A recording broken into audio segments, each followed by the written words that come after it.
গোঘাটে তৃণমূল নেতার বাড়ির কাছেই মিলল তিনটি হাতকামান। পুলিশ এবং কেন্দ্রীয় বাহিনী এই হাতকামান উদ্ধার করে। এর পাশাপাশি মাটি খুঁড়ে বারুদ ভর্তি বস্তাও পাওয়া গেছে। পশ্চিমপাড়া অঞ্চল তৃণমূল সভাপতি ফরিদ খানের বাড়ির 500 মিটার দূরে এই তিনটি হাতকামান পাওয়া গেছে। পুলিশ এবং কেন্দ্রীয় বাহিনী জওয়ানরা সেখান থেকে অস্ত্রগুলি উদ্ধার করে।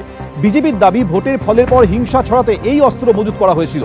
যদিও এই ঘটনায় তৃণমূলের প্রতিক্রিয়া এখনো মেলেনি।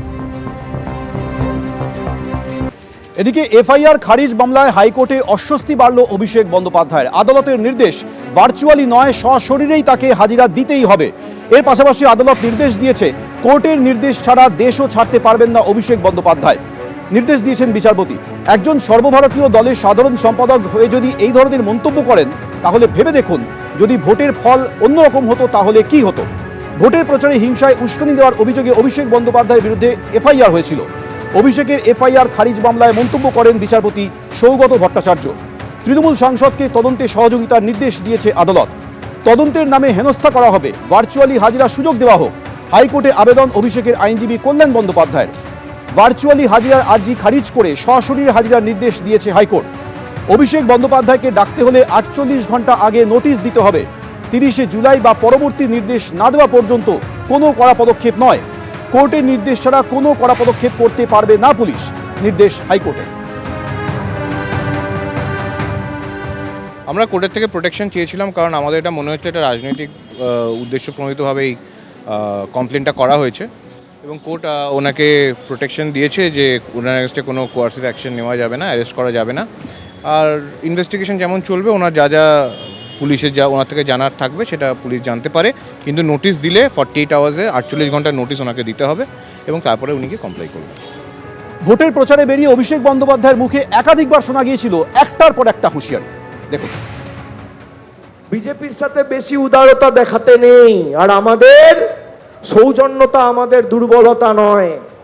যারা মানুষের প্রতি অবিচার করেছে, মানুষকে অপমানিত করেছে, তাদের জন্য এবার রবীন্দ্রসঙ্গীত না, এবার 4 তারিখ ডিজে বাজবে।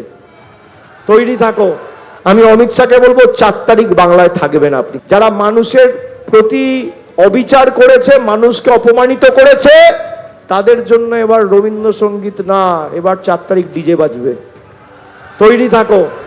অনেক উদারতা হয়েছে, 4 তারিখ ফল ঘোষণা হবে, রবীন্দ্রসঙ্গীতের সাথে ডিজেও বাজবে, এবার বলে দিয়ে গেলাম। আর অমিত শাহকে চ্যালেঞ্জ, উনি বলেছেন চুন চুনকে হিসাব হোগা। আমি বলি যদি বুকের পাটা থাকে 4 তারিখ বাংলায় থাকবেন, কলকাতায় দেখা হবে বেলা 12টার পরে। কত ধানে কত চাল বুঝবো। এবার শোনাবো অভিষেক বন্দ্যোপাধ্যায় প্রসঙ্গে বিজেপির রাজ্য সভাপতি শ্রমিক ভট্টাচার্য কি বলেছে। আমরা বলেছিলাম প্রয়োজন হলে আমরা গ্রিন করিডোর করে দিচ্ছি। আপনি 4 মে এয়ারপোর্ট পর্যন্ত আপনি গিয়ে একবার অমিত শাহের সঙ্গে দেখা করে আসবেন।